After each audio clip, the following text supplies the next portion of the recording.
Pumasok lang ako para tumingin eh. Pero bakit paglabas ko may bit-bit na akong paper bag? Ganito daw talaga sa KKV. Kahit wala kang balak bumili, mapapabili ka. Sa ganda ng display dito, maaakit ka talaga. Ang neat, ang aliwalas, at ang bango pa ng store. Ang sarap lang mag-ikot-ikot dito. Lalo na itong mga gamit nila, sobrang cute. Pang setup sa bahay, o kahit anong pampaganda lang ng mood. Malawak din ang space, kaya kahit maraming tao, hindi masikip. Ang daming sections, meron for snacks, skincare, accessories, at kung ano-ano pa.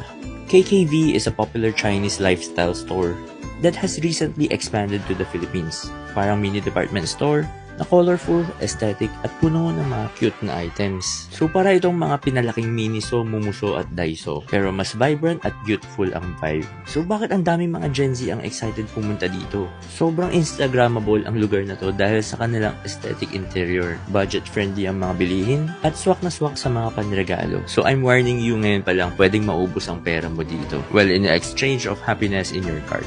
So check out the newest KKV here at Lucky Chinatown Mall. Perfect tambayan kung gusto mo lang magliwaliw o mag-uwi ng kung ano-ano. Located sila sa tabi ng Nitori at ito nga pala yung nauwi ko.